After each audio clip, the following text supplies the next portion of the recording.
You're the cutest thing that I ever did see. All right. So I've been talking about ADHC, but something about me, I won't be really into something until I see an Asian man's interested in it. Because Asian men are fucking smart as fuck. Asian kids are smart as fuck. So smart. I can't believe they're not going to be able to go to Harvard. This is going to be a travesty for our nation's thinking. But people who listen to Asian men still will be okay. And this one, all right, here we go. So this article right here, this one's from April 29th, 2025. A favorable review for this GlucoGuard device. It's going to be a revolutionary device for type 1 diabetes. Designed an oral retainer worn during sleep, automatically delivers glucose to combat nocturnal hypoglycemia. Okay, so there is not anything that meets this need as of now. And it could be used in hospitals, affects disparities in healthcare, and also in populations living alone or without a competent partner. And we could honestly say, who the fuck can find a competent partner today? So that is another big one for them. Now, here's where things get interesting, okay? Marty McParty, our guy at the FDA, Marty McParty, he said that they're going to be efficient and revolutionary and approving things that have never been approved before, okay? And the other thing, they are going to be cracking down on these, like, on vaccines, obviously. But GlucoGuard's a device, kind of like MBOT, okay? And now, the potential for significant advantage of our current treatments fulfills an unmet need. That's going to be this orphan drug, but technically they're not an orphan drug, so they'd be an unmet need. And I just think, I don't even know. So the negative, additional prototype development still required before FDA approval. So you could say it's a long way to go. Definitely a long way to go.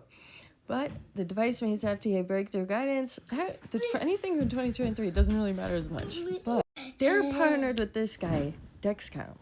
And Dexcom does like AI healthcare stuff. They're also in the diabetes business. Big business here. You know what though? If Santa cures diabetes, which won't even be till 2026. So all these devices, that is definitely something to watch out for. I just kind of thought about that. That's not good. Well, I don't know. And as closer Santa gets, it could start to mess with diabetes devices. I could be wrong. I don't know. I'm not that knowledgeable on... I know there's different types of diabetes. That would be crazy if Santa's insulin therapy cures diabetes. I don't think that would be. But anyways, they do talk about it. China says they did it. So that is something to keep in mind.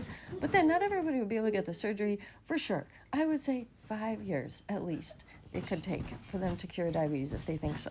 Or I'm being very optimistic with the biotech industry. But I believe in fucking science. I don't know. Anyways, this is Dexcom. They're a big player. All right, so in comes Dr. Casey Means. Look at her there. Beautiful off the shoulder. Casey, I give it to you.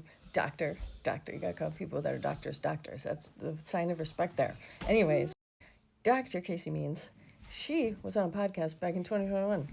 Bitch loves fucking glucose monitoring devices. I don't know, something about them. She just has a taste for them. And a business for them.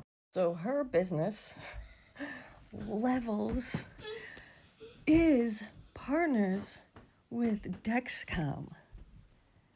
Dexcom partnered with ADHC. There's this thing, it's called fighter math, where if one guy beats another guy, you can kind of try to calculate the odds of which fight will win if they're both going to fight. And there's like all maps to it. But you could say, if that's fighter math, then stock math is these types of connections. Dexcom, Connect, collaborating, dude. This, I don't even know. I just think all of this is going so phenomenally well for the tiniest of penny stocks, over-the-counter penny stock. Now, here's the thing about these you would have to know. So if you notice here, if I went to buy it, I'm on Charles Schwab, which fucking sucks. I hate Charles Schwab. I hate it. If anyone had, this would be like a Fidelity, Morgan Stanley. It's not going to be on Hood. It's not going to be on Robinhood. It could be on SoFi. I've heard these are on Webull, and I heard they're free. Okay, but here are things you need to know if you've never bought a stock before. And this is not investment advice, but where you see the price is 0.0035, okay? But then you see the cost up top is 0.0034. You need to put, this also could be because it's after hours, it's not in the hours, but you would have to put in the actual price in that price thing, or you'll notice that your order isn't going to be filling, because if you're filling, it's going to round it up to the 35, and if it doesn't hit it, and these are obviously, this is a micro penny stock in these decimals, so that can confuse people, and then you might be all frustrated. But then, another thing about these stocks, it's going to charge you $6.95 at the end. So if you have exactly as much money as you think you have estimated amount down there, and then you're going to go to buy it, and then it's going to say no. It's because there's a $6.95 fee. So you have to subtract that from the estimated amount, because it doesn't put it on here.